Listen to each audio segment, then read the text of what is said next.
आगे चल करके इनको माखन चोरी लीला भी करना है। और सबसे बढ़िया चोर वही है जिसको हर गली मोहल्ले का पता हो। तो भगवान बड़े प्रेम से हवाई सहन कर रहे हैं, लेकिन लाला ने देखा कि अरे ये तो मुझे ब्रज से बाहर ले जा रहा है। तो लाला ने सत्तासुर सोच रहा है कि अरे कहीं मैं जल्दी जल्दी में पत्थर तो नहीं हो उठा लाया। भगवान सोच रहे हैं देखो इस दुष्ट को, लोग पत्थर में मुझे देखते हैं और ये मुझ में पत्थर देख रहा है, इसका तो सिर्फ पत्थर से ही फोड़ना पड़ेगा। भगवान इसके गले को इतना जोर से दबाए और इसका गोविंदाय नमो नमः हो गया। बोल भक्त वत्सल भगवान जय हो। धीरे धीरे समय बीता और आज भगवान 1 साल के हो गए। लेकिन 1 साल के हो गए, अभी तक नामकरण संस्कार नहीं हुआ।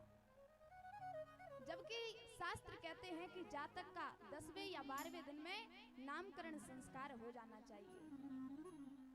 लेकिन इसका सबसे बड़ा कारण तो यही है कि नंद बाबा जब भी लाला के नाम के सोचते हैं तभी कोई ना कोई दैत्य आकर के ब्रज में लाला को मारने के लिए आ जाता है।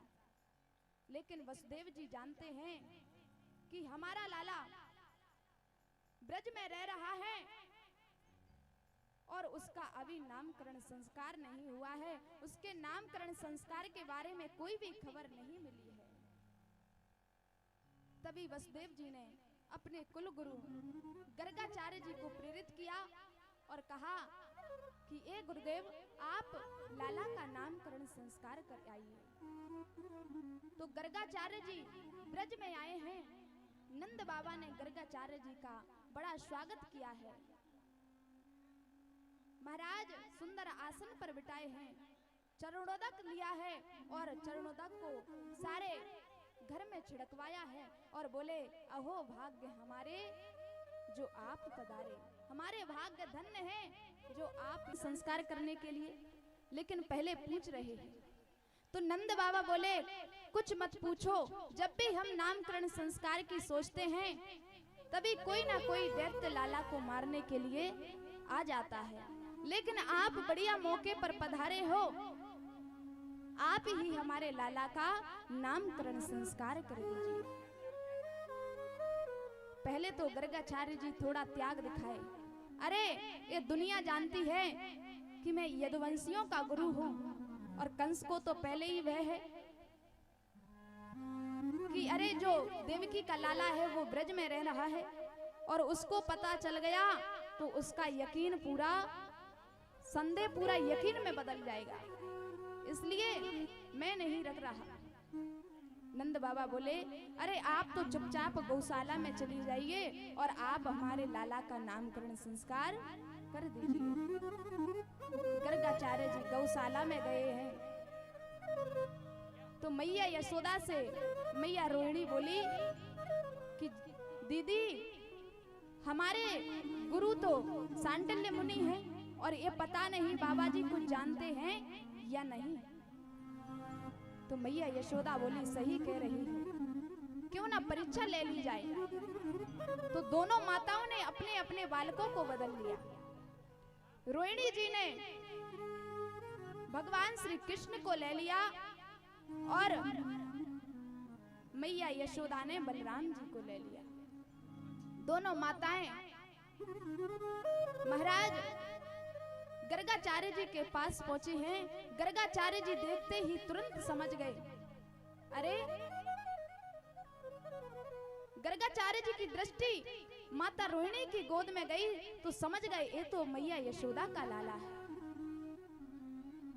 सबसे पहले बलराम जी का नामकरण संस्कार करते हैं और कहते हैं मैया इसके बल की कोई सीमा नहीं होगी, इसलिए इसका नाम बलराम होगा। ये रोहिणी का पुत्र है इसलिए इसका नाम बलराम होगा। और जब यदुवंशियों में फूट पड़ जाएगी तो ये मेल भी करवाएगा।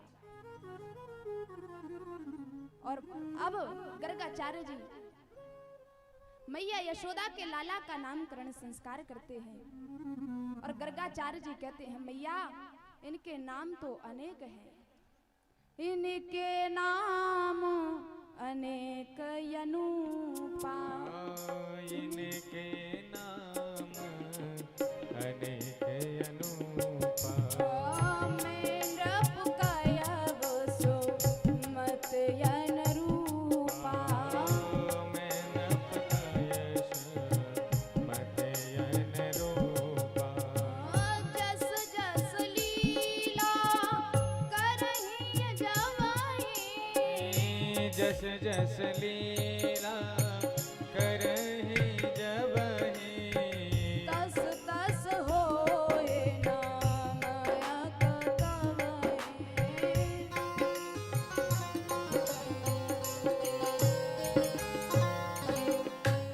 गर्गाचार्य जी बोले मैया तेरे लाला के तो नाम अनेक हैं, ये माखन चुराएगा तो माखन चोर, और ये गाय चराएगा तो गाय चरैया, और रास रचाएगा तो रास रचैया, इसके तो अनेक नाम हैं।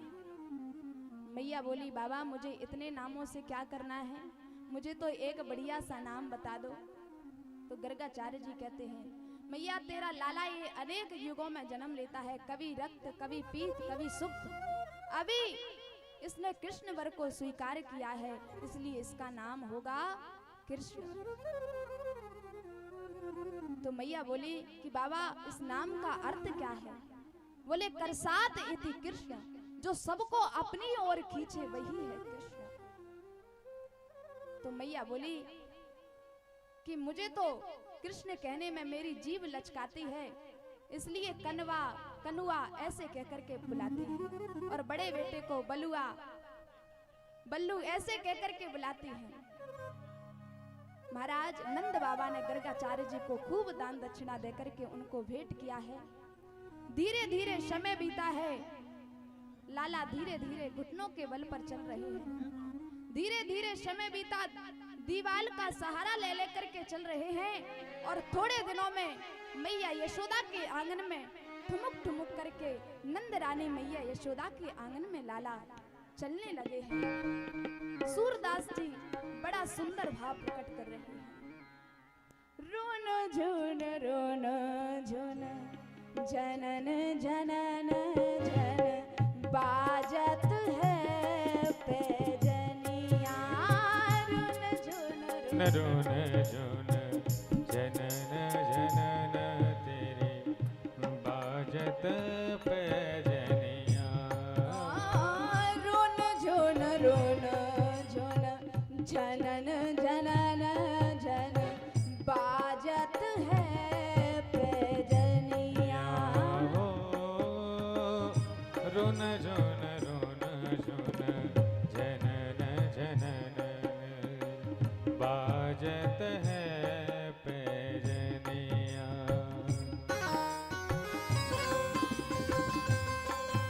गाइए मीठी मीठी तालियों के साथ।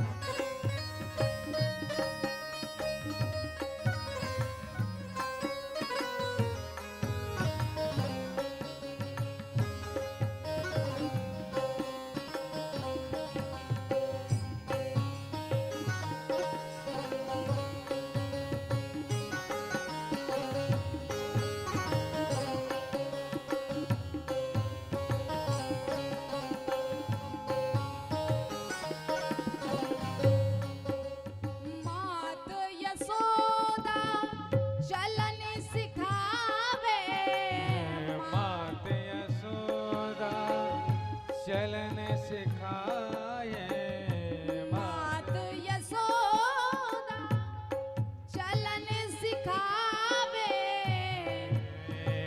मात यशोदा चलन सिखावे, उंगली पकड़ दुकनिया, उंगली पकड़ दुकनिया,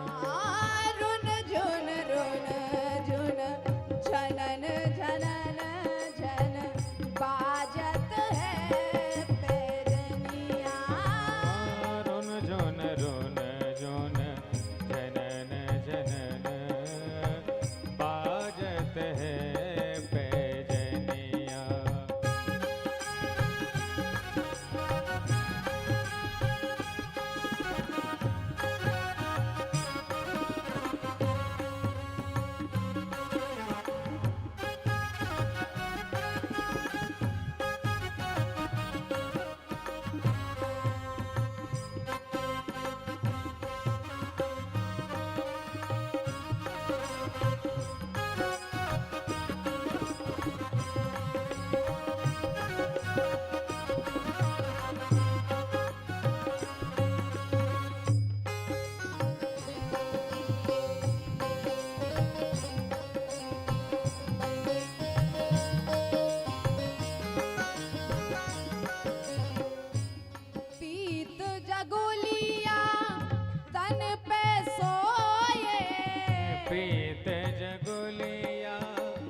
तन पे सोहे, सिर टोपी लटकनिया,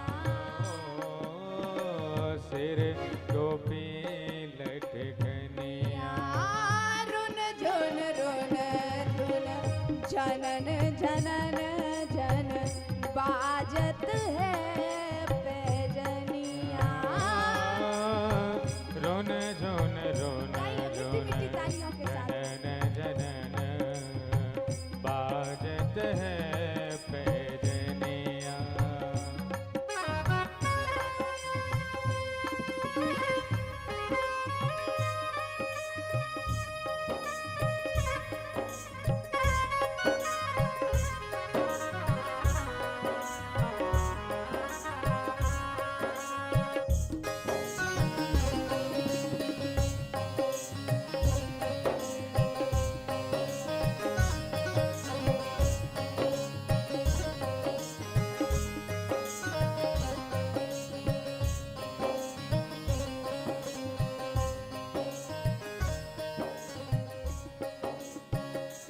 तीन लोक जाके उधर विराजे, तीन लोक जाके उधर विराजे, तीन लोक जाके उधर विराजे, तीन लोक जाके उधर विराजे, ताके न जाए गोलनिया, ताके न जाए गोलनिया। ओ रुन झुन रुन झुन झनन झनन झन बाजत है पैजनिया। रोन झोन जनन जनन बाजत है पैजनिया।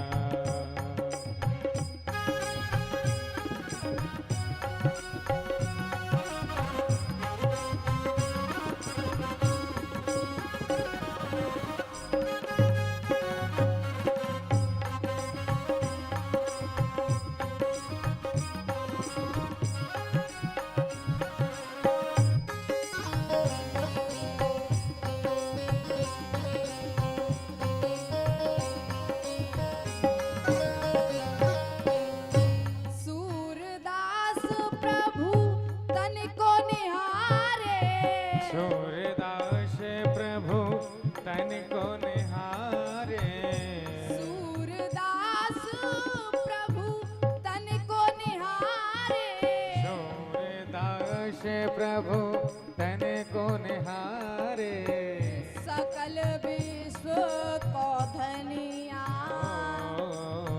सकल विश्व को धनिया, सकल विश्व को धनिया, सकल विश्व को धनिया। बाजत है पैजनिया। रुन झुन रोन झोन झनन झनन झन बाजत है पैजनिया। रुन रोन झुन झोन झनन झनन झन बाजत है पैजनिया। रोन झोन जनन जनन बाजत है पैजनी पैजनिया।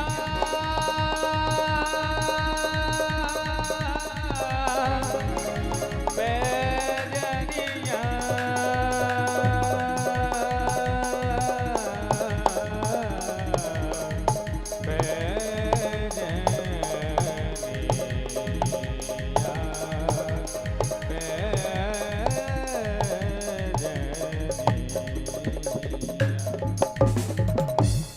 बोल बाके बिहारी लाल की। धीरे धीरे समय बीता है। आज भगवान बाल लीला करते हुए धीरे धीरे बड़े हो रहे हैं। भगवान चलने लगे और आज भगवान ने एक मंडली बनाई है जिसका नाम है बाल गोपाल माखन चोर विद्या प्रसार मंडली। और मंडली के मंडलाधीश स्वयं बन गए और गोपियों के घर में माखन चुराने के लिए जाते हैं। महाराज, जब भगवान माखन चुराने के लिए जाते हैं तो गोपियां बड़ी प्रसन्न होती हैं। पहले भगवान स्वयं माखन खाते हैं, फिर ग्वाल वालों को खिलाते हैं, और फिर भी बच जाता है तो बंदरों को खिला देते हैं। और जिस गोपी के घर में भगवान माखन चुराने के लिए नहीं जाते, वह गोपी बड़ी दुखी हो जाती है कि भगवान हमारे घर माखन चुराने के लिए नहीं आए हैं। गोपियां एकत्रित होकर के भगवान से शिकायत करने के लिए जाती हैं। कहती है, मैया तेरा लाला बड़ा उद्यमी है जो हमारे बचनों को छोड़ देता है। मैया बोली, गोपी आप उसको डांट दिया करो। तो गोपी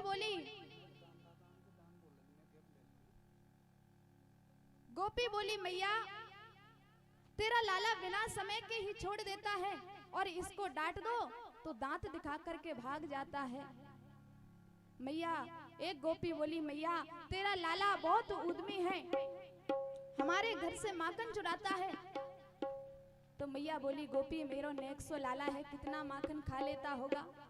एक गोपी बोली, मैया हमें उसकी टेंशन नहीं है, लेकिन ये अकेला थोड़ी ना खाता है, पूरे ग्वाल वालों को लाता है मंडली के साथ में, और पहले स्वयं खाता है, फिर बंदरों को खिलाता है, और फिर भी बच जाए तो बर्तन भाड़े फोड़ करके वहां से भाग जाता है।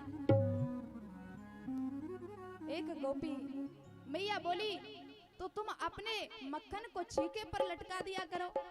मैया बोली, गोपी बोली कि मैया ये भी कर चुके, ये तेरा लाला है ना बड़ा नटखट, ये कैसे भी कैसे खा ही लेता है। तो मैया बोली, तुम अंधेरे में टांग दिया करो, अंधेरे में रख दिया करो। तो गोपी बोली, मैया ये भी कर चुके, अरे तुम इसको हाथों में चमकते हुए कंगन पहनाई हो ना, ये रात में बिजली की तरह चमकते हैं, और ये कैसे भी कैसे ढूंढ ही लेता है। एक गोपी बोली, मैया मेरी ही सुन ले। तो मैया बोली, बहन तू ही सुना दे। तो महाराज गोपी बोली, मैया जिनके घर में माखन है वो तो परेशान है ही, लेकिन जिनके घर में माखन नहीं है वो भी परेशान है। अब कल की ही बात देख लो, मैं घर का आंगन लीप रही थी, और ये बोला कि भाभी क्यों लीप रही हो। तो मैंने कहा कि हमारे घर में सत्यनारायण भगवान की पूजा होनी है, मैया को सुनने के लिए कथा जरूर भेजना। ये बोला हाँ, और ऐसा कह करके चला गया, और थोड़ी देर में आया और 2 कुत्ते के पिल्ले लाया और सिंहासन पर बिठा दिया, और बोला, भाभी सत्यनारायण भगवान के दर्शन कर लो। मैं चिल्लाई, हाय राम, और मैंने उन दोनों पिल्लों को हटाया और दोबारा लीपा, तब जाकर के सत्यनारायण भगवान की कथा हुई। एक गोपी बोली, मैया मेरी भी सुन ले। तो मैया बोली, बहन तू ही सुना दे। तो एक गोपी बोली, मैया कल की बात देखो, मैं सो रही थी और मेरी पति की चोटी से मेरी चोटी को बांधा और मेरे कान में जोर से हवा कह करके भागा। मैं चिल्लाई और मेरी सास बोली, अरे बहू काहे बाबरी है रही है, वो नंद को लाला तेरी चोटी को बांध के गयो है। तब मेरे को चैन पड़ा। तो मैया तेरा लाला बड़ा उद्यमी है। ऐसे भगवान माखन चुराते हैं। कोई गोपी कहती है, लाला मेरा पानी भर दे, मैं तुझे माखन दूंगी, तो लाला पानी भर देते हैं। कोई गोपी कहती है, लाला थोड़ा नाच दे, तो भगवान नाचने लगते हैं। अरे जिनका पार ब्रह्मादिक देवता नहीं पाते, सुरतियां भी नेति नेति कहकर के शांत हो जाती हैं, वो स्वयं पर ब्रह्म परमात्मा गोपियों के कहने पर ठुमक ठुमक करके नाच रहे हैं।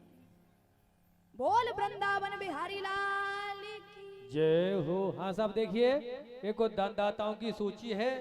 हमारे माननीय सम्मानीय 500 रुपए का पुरस्कार पंजाब सिंह जी बघेल हथनौरा, 500 रुपए का पुरस्कार सम्मानीय राजू बघेल करैया, और 500 रुपए का पुरस्कार हमारे माननीय रमेश जाटा महगांव, 300 रुपए का पुरस्कार हमारे माननीय जगराम मिस्त्री जी महगांव, और 500 रुपए का पुरस्कार हमारे सम्मानीय बाबूलाल साख महगांव, और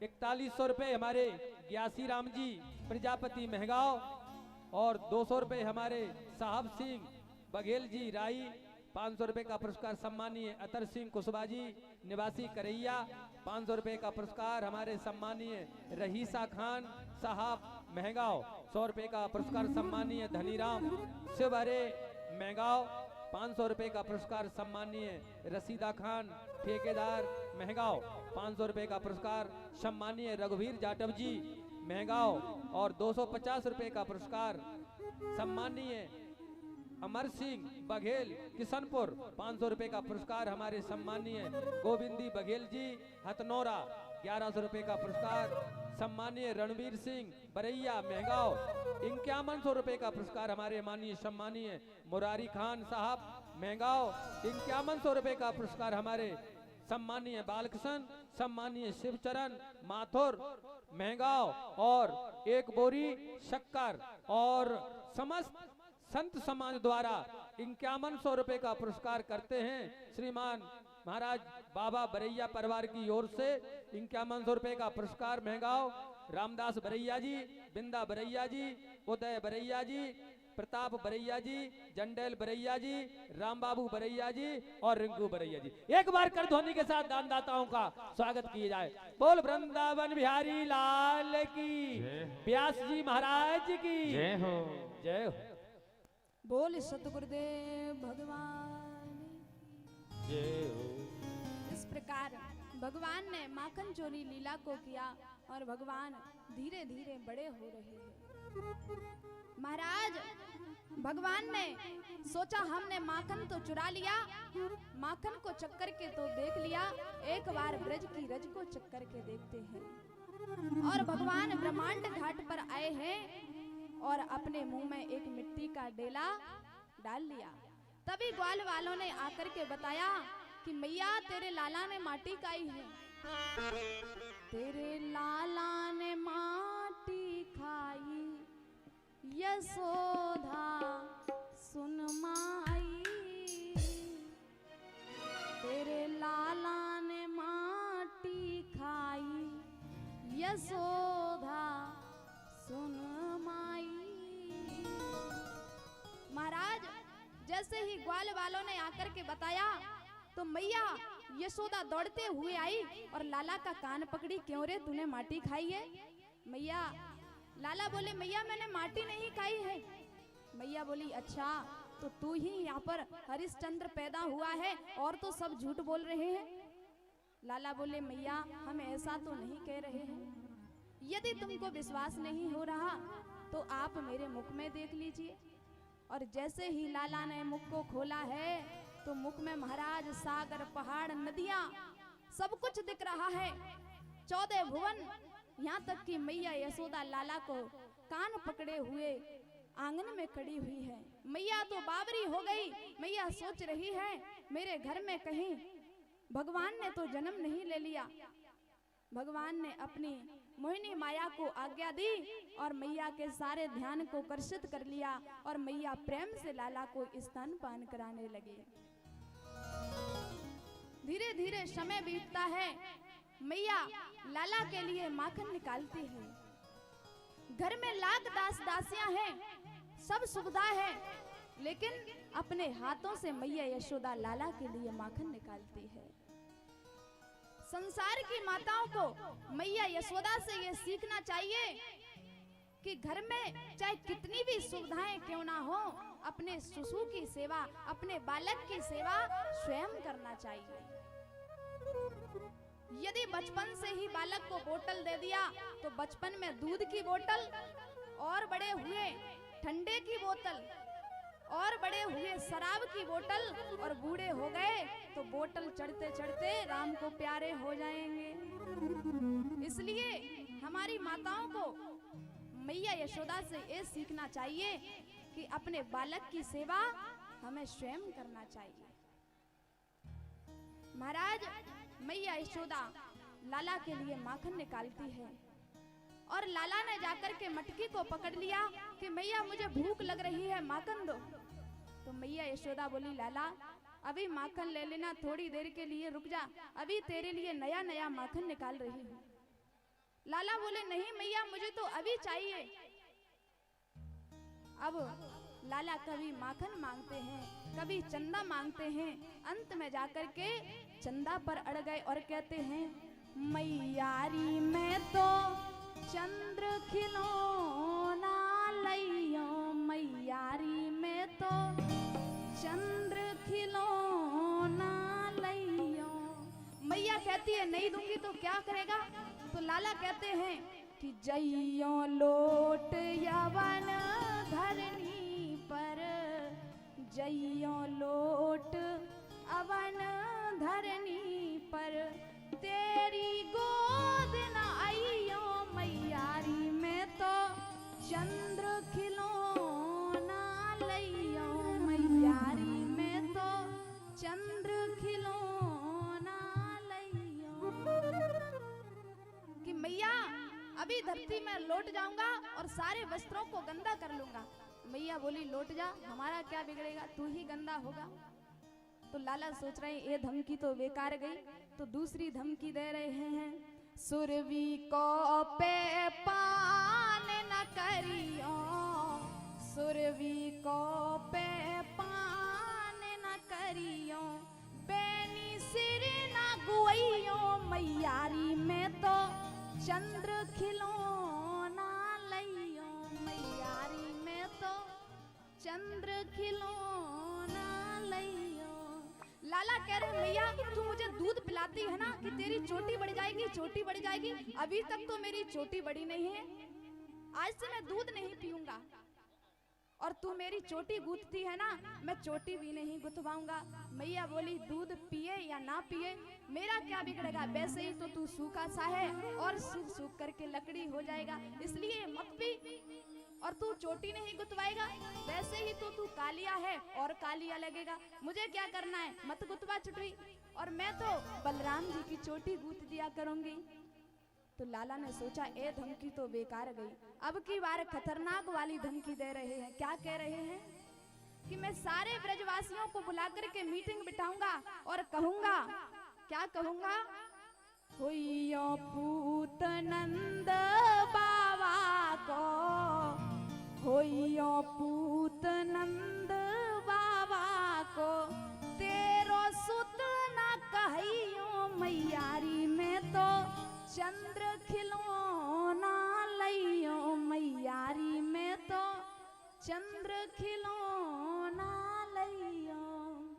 लाला कह रहे मैया मैं सारे ब्रजवासियों से कह दूंगा कि मैं तो नंद बाबा का लाला हूँ, मैं मैया यशोदा का लाला नहीं हूँ। मैया ने सोचा 80 साल में तो लाला वयो है और वो भी नंद बाबा का। मैया लाला की तोतली वाणी को सुनकर के प्रसन्न हो गई और बोली लाला जरा पास तो आ, बलदाऊ को मत बताना। और कह रही हैं आगे आओ बात सुन मोरी, आगे आओ बात सुन मोरी, बलदेवई ना जनइयो, मैयारी में तो चंद्र खिलौना लइयो। और क्या कह रहे हैं कि मैया कह रही है अति कोमल चंदऊ से सुंदर, अति कोमल चंदऊ से सुंदर, तो खो नई दुल्हनिया लइयो, मैयारी में तो चंद्र खिलौना लइयो, मैयारी में तो चंद्र खिलौना लइयो। महाराज मैया कह रही लाला तू चंदा की बात कर रहा है, अरे तेरे लिए माखन से भी कोमल बढ़िया नई दुल्हनिया लाऊंगी। अब तो महाराज दुल्हन का नाम सुन करके कन्हैया विवाह पर अड़ गए कि मैया मुझे तो विवाह करना है, विवाह करना है। और कह रहे हैं, क्या कह रहे हैं, राधिका गोरी से बिरज की छोरी से मैया करा दे मेरो ब्याह। राधिका गोरी से बिरज की छोरी से मैया करा दे मेरो ब्याह।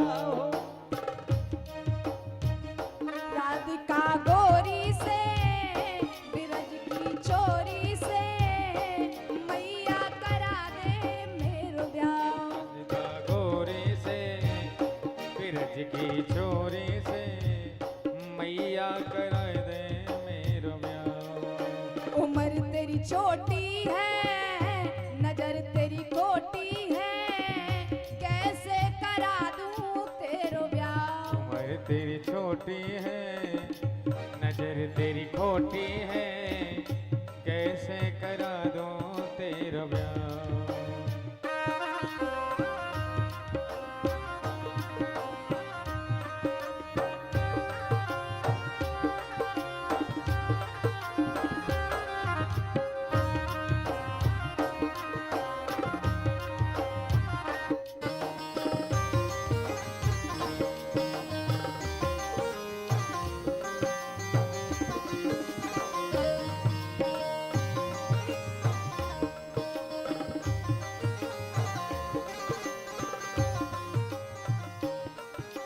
और क्या कह रहे हैं, धमकी दे रहे हैं, क्या कह रहे हैं, जो नहीं ब्याह करावे तेरी कैया नहीं चराऊं। जो नहीं ब्याह कराए तेरे कैया नाहीं चराऊं। जो नहीं ब्याह करावे तेरी कैया नहीं चराऊं। जो नहीं ब्याह कराए तेरे कैया नाहीं चराऊं। आज के बाद मेरी मैया तेरी दहली पर ना आऊं। आज के बाद मेरे मैया तेरे देहरी पर ना आऊं। आज के बाद मेरी मैया तेरी दहली पर ना आऊं। आज के बाद मेरी मैया तेरी देहरी पर ना आऊं। आएगा रे मजा अब जीत हार का, राधिका गोरी से। बिरज की छोरी से मैया कराए दे मेरा ब्याह। बोल बरसाने वाली की जय हो। गाइए मीठी मीठी तालियों के साथ।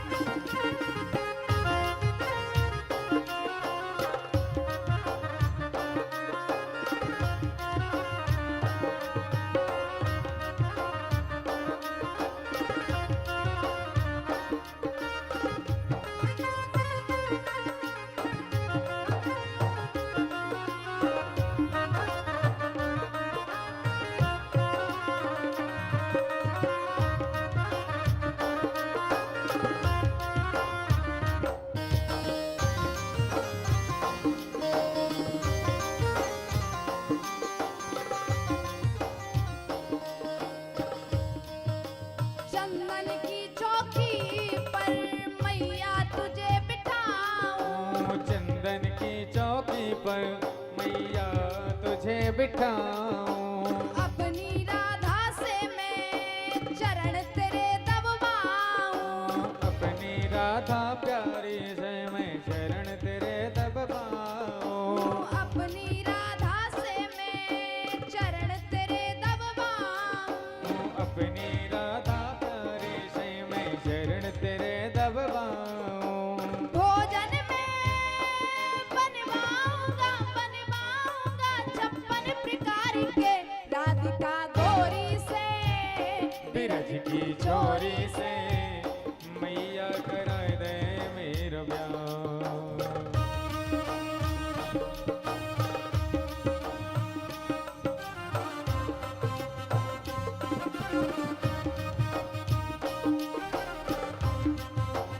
बोल राधा रानी सरकार की। जय हो।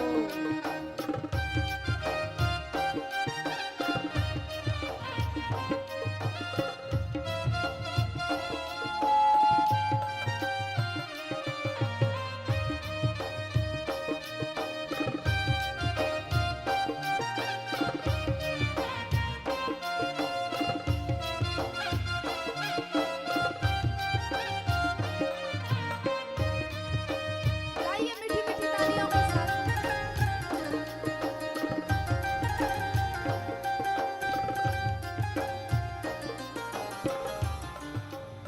छोटी सी दुल्हनिया जब अंगना में डोलेगी। छोटी सी दुल्हनिया जब अंगना में डोलेगी। छोटी सी दुल्हनिया जब अंगना में डोलेगी। छोटी सी दुल्हनिया जब अंगना में डोलेगी। तेरे सामने मैया वो घूंघट ना खोलेगी। तेरे घूंघट ना खोलेगी। तेरे सामने मैया वो घूंघट ना खोलेगी। तेरे सामने मैया वो घूंघट ना खोलेगी। ताऊ से जा कहो बैठेंगे द्वार पे राधिका गौरी से बिरज की छोरी से मैया कर दे मेरो प्यार।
राधिका गोरी से बिरज की चोरी से मैया करा दे मेरो प्यार। राधिका गोरी से बिरज की छोरी से मैया कर दे मेरो प्यार। राधिका गौरी से बिरज की छोरी से मैया कर दे मेरो प्यार। राधिका गौरी से बिरज की छोरी से मैया कर दे मेरो प्यार।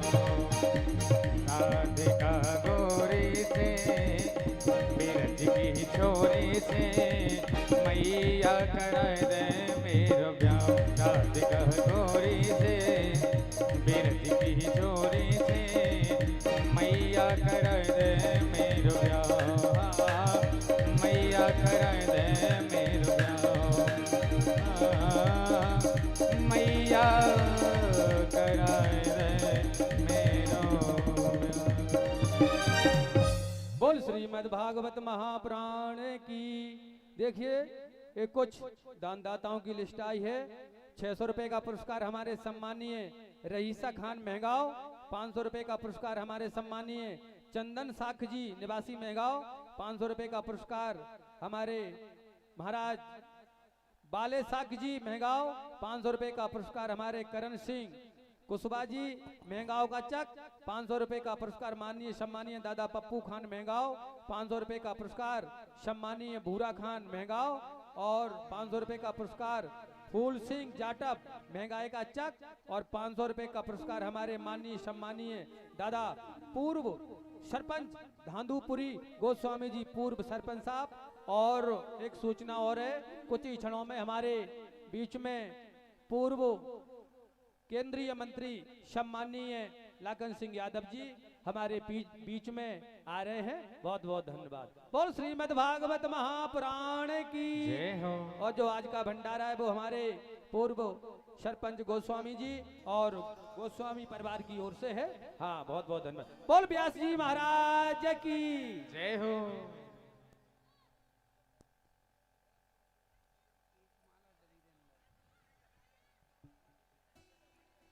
बोल वृंदावन बिहारी लाल की। जय हो।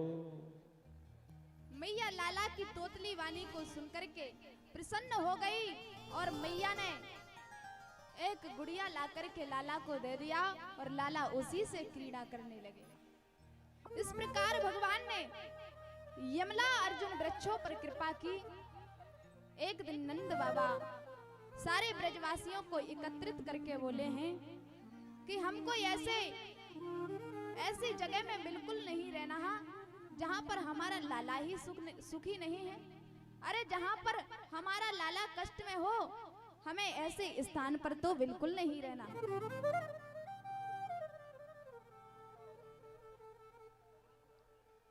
तो महाराज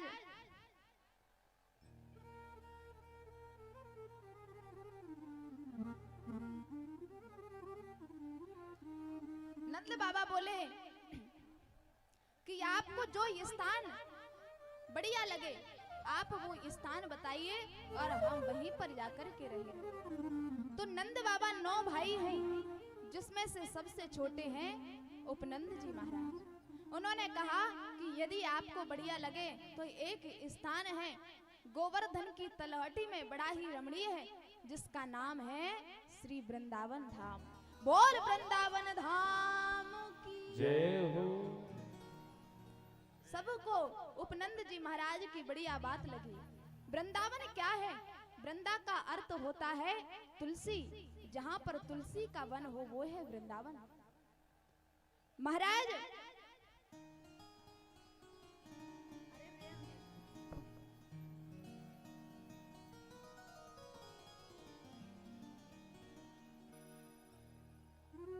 बोल बाके बिहारी लाल की जय हो।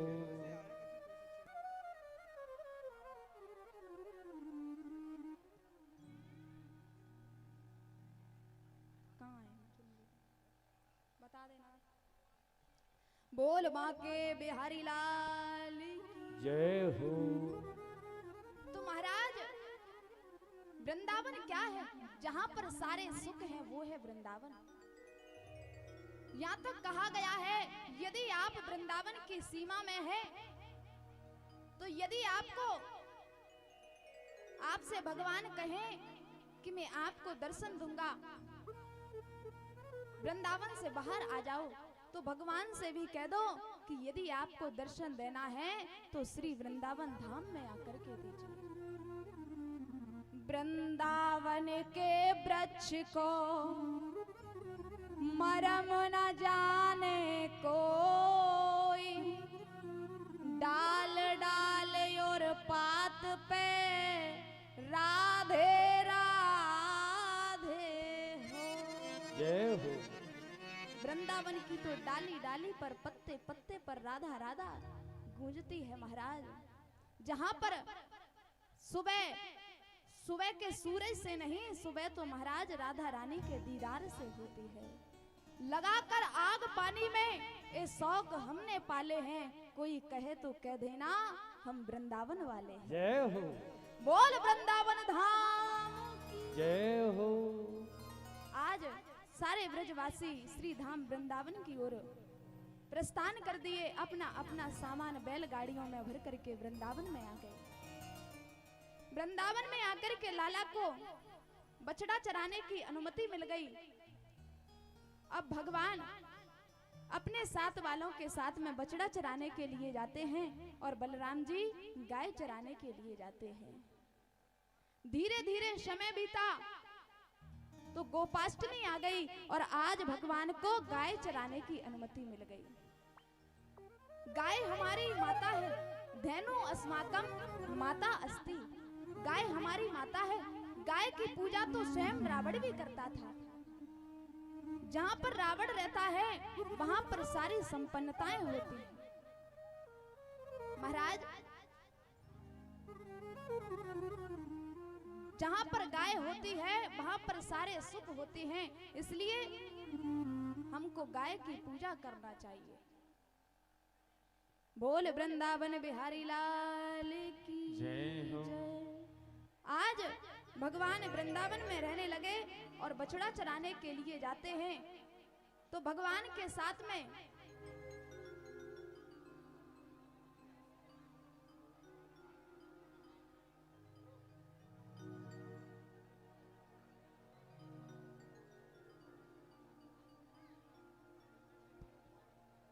हाँ, हमारे बीच में पूर्व कैबिनेट मंत्री माननीय लाखन सिंह यादव जी, व्यास जी, शास्त्री वर्षा किशोरी जी का स्वागत कर रहे हैं।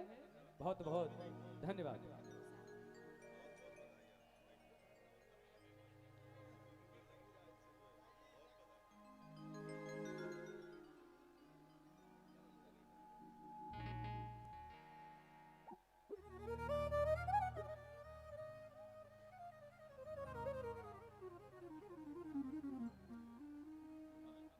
बोल वृंदावन धाम की जय हो। सतगुरुदेव भगवान की जय हो। तो यहाँ पर आकर के भगवान को गाय चराने की अनुमति, गाय चराने के लिए जाते हैं बलराम जी और भगवान श्री कृष्ण ग्वालवाल गाय चराने के लिए जाते हैं। तो भांडीर वन में प्रवेश कर गए। ग्वालवाल भगवान से और बलराम जी से बोले कि हमें भूख लगी है, कुछ खाने का प्रबंध करो। तो बलराम जी बोले यहाँ क्या खाने को मिलेगा? तो ग्वालवाल बोले कि यहाँ से पास में ही ताल का वन है, वहां पर बढ़िया मीठे मीठे फल लगे हुए हैं, लेकिन वहां पर धनकासुर नाम का दैत्य रहता है, वो हमको खाने नहीं देता। तो महाराज बलराम जी बोले कोई बात नहीं, चलो हमारे साथ में। और बलराम जी के साथ में सारे ग्वालवाल आए हैं। बलराम जी गए, उस ताल के पेड़ को खूब जोर जोर से हिलाया और सारे ग्वालवालों ने मीठे मीठे फल बीन करके खा लिए।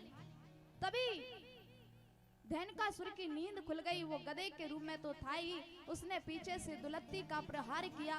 तो बलराम जी ने उसके दोनों पैर को पकड़ करके इतना घुमाया और ताल के पेड़ पे दे पटका, उसका गोविंदाय नमो नमः हो गया।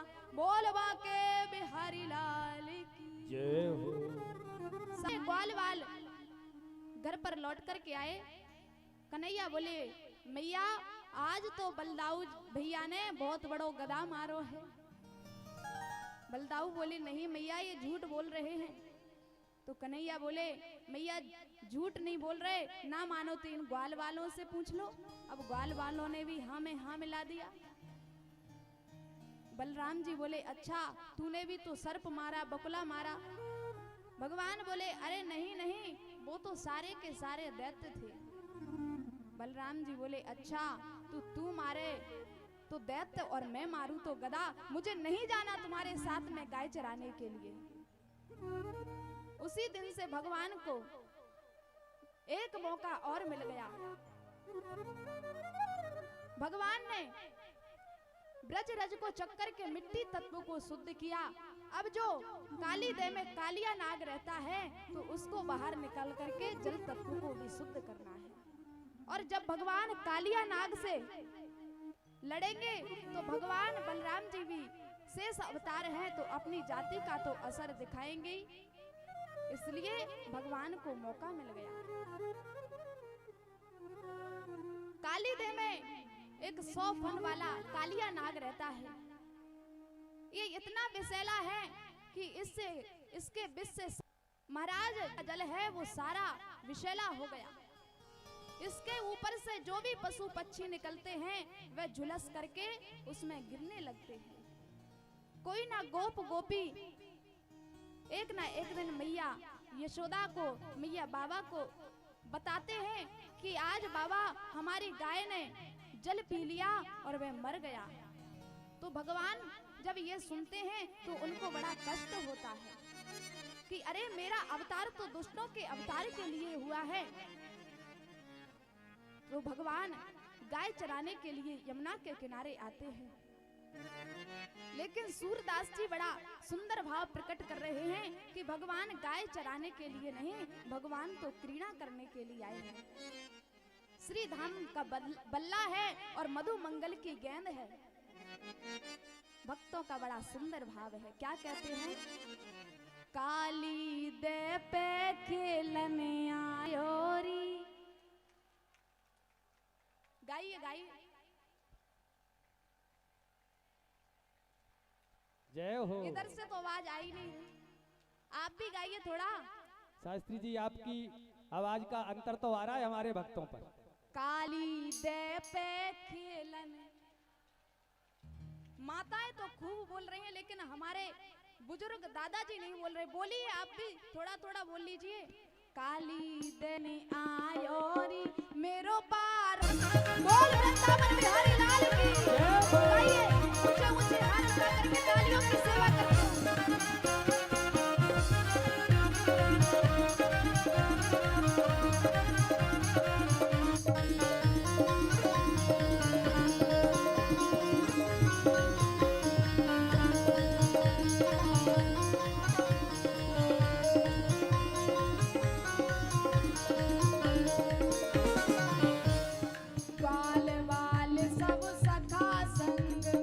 ग्वाल बाल सब सखा संग में, ग्वाल बाल सब सखा संग में ग्वाल बाल सब सखा संग में, बन गेंद को खेल रचाया मेरा 1200 कन्हैया। काली देह पे खेलन आयो रे मेरा 1200 समरिया। बोल माता बिहारी लाल की जय हो।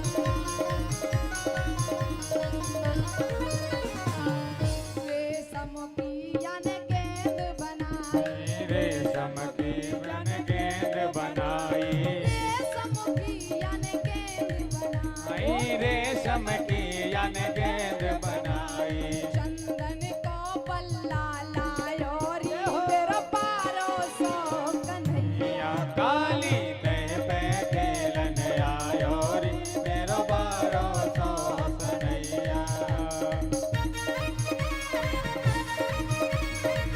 बोल माता बिहारी लाल की जय हो।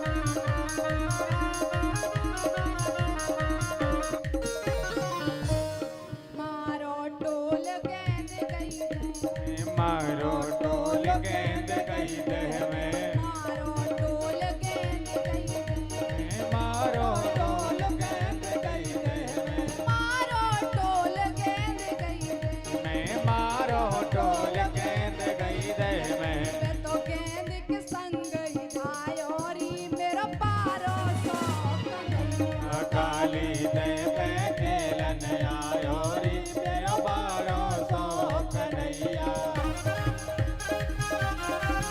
बोल वृंदावन बिहारी लाल की जय हो।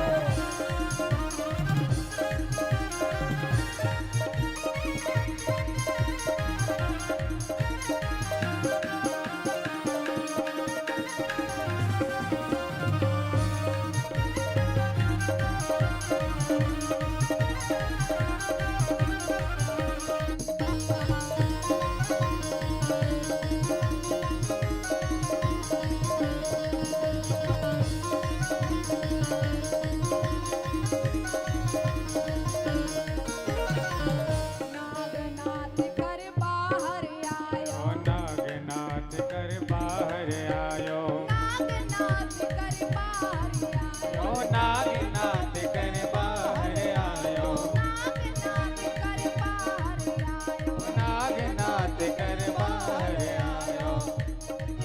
बन बन पर चिन्ह बनायो रे मेरा 1200 कन्हैया। काली देह पे खेलन आयो रे मेरा 1200 कन्हैया। काली जय पे खेलन आयो रे मेरा 1200 कन्हैया। काली देह पे खेलन आयो रे मेरा 1200 कन्हैया। काली जय पे खेलन आयो रे मेरा 1200 कन्हैया। काली देह पे खेलन आयो रे मेरा 1200 कन्हैया। काली देह पे खेलन आयो रे मेरा 1200 कन्हैया। मेरा 1200 कन्हैया, मेरा छोटो सो कन्हैया।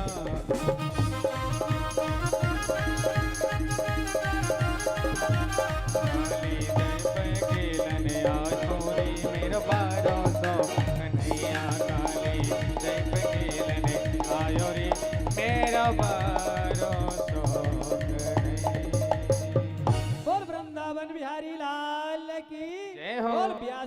महाराज की। ये कुछ दानदाताओं की सूची है। ये 200 रुपए का पुरस्कार हमारे सम्मानीय कल्याण सिंह जाटव जी दौलतपुर। 500 रुपए का पुरस्कार हमारे सम्मानीय दादा रशीद खान महगांव।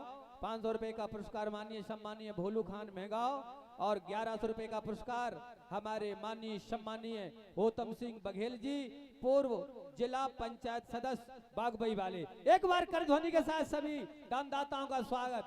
बोल व्यास जी महाराज की, हनुमान जी महाराज की, सतगुरुदेव भगवान की। हाँ, और जो शास्त्री वर्षा किशोरी जी के मुखारबिंद से अमृतमयी वाणी कथा हो रही है। हमारी भागवत कथा लाइव चल रही है यूट्यूब चैनल सुनील बघेल ग्वालियर के नाम पर। सभी भाई एवं बहनें सुने, अभी लाइव चालू। और हमारा एक और चैनल है शास्त्री वर्षा किशोरी जी। सभी भाई हमारे चैनल को सब्सक्राइब करें ताकि नई नई वीडियो आपको रोज सुनने के लिए एवं देखने के लिए मिलेंगी। और हमारे कैमरामैन सभी स्टूडियो ग्वालियर। बोल श्रीमद् भागवत महापुराण की, व्यास जी महाराज की जय हो। बोल सतगुरुदेव भगवान जय हो। आज भगवान यमुना के किनारे पर आए हैं और मधुमंगल की गेंद है और श्री धाम का बल्ला है। और जैसे ही भगवान ने एक टोल मारा तो गेंद यमुना जी में चली गई। अब तो मधुमंगल कहने लगा, मेरी गेंद दो, मेरी गेंद दो, नहीं तो मैं नंद बाबा से शिकायत कर दूंगा। और भगवान यमुना जी में कूद गए। काली देव में भगवान पहुंचे हैं तो नाग पत्नियों ने देखा कितना सुंदर बालक है, सावली सूरत है, ये बालक यहाँ क्या कर रहा है। तो नाग पत्नियां बोली, लाला तू कहाँ से आया है, तुरंत यहाँ से भाग जा, नहीं तो हमारे पतिदेव जग जाएंगे तो वो तुमको एक फूंक से नष्ट कर देंगे। भगवान बोले, कोई बात नहीं, मैं तुम्हारे पतिदेव से ही मिलने के लिए आया हूँ। और भगवान ने एक लात मारी है कालिया नाग में। महाराज, नाग संसार की हर ठोकर को सह सकता है लेकिन लात की ठोकर को नहीं सह सकता। कालिया नाग ने भगवान के शरीर को जकड़ लिया। भगवान ने अपना इतना शरीर फुलाया है कि महाराज कालिया नाग की पकड़ ढीली पड़ गई और भगवान उछल करके उसके फनों पर नृत्य करने लगे।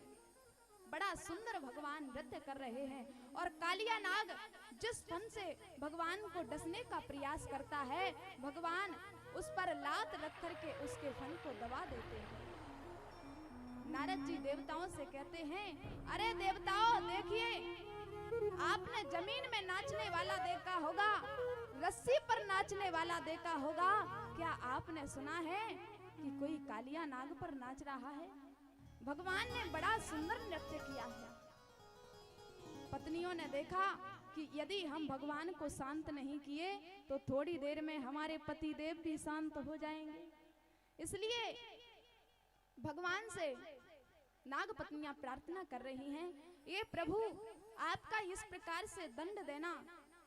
महाराज, भगवान ना अपने पुत्र को देखते हैं ना शत्रु को देखते हैं, वो तो सबको समान भाव से देखते हैं, वो सबको बराबर दंड देते हैं। इसलिए नाग पत्नियां कह रही हैं कि ए प्रभु आप क्षमा कर दीजिए। तो भगवान बोले कि ए देवियों, आप बहुत वरदान मांग रही हो, आप बहुत स्तुति कर रही हो, वरदान मांगिए। तो नाग पत्नियों ने कहा कि ए प्रभु, ना हम इस पृथ्वी का आधिपत्य चाहते हैं, ना मुक्ति चाहते हैं, ना स्वर्ग की अभिलाषा है, हम तो बस इतना ही चाहते हैं कि आपके चरणों की धूल चाहते हैं प्रभु।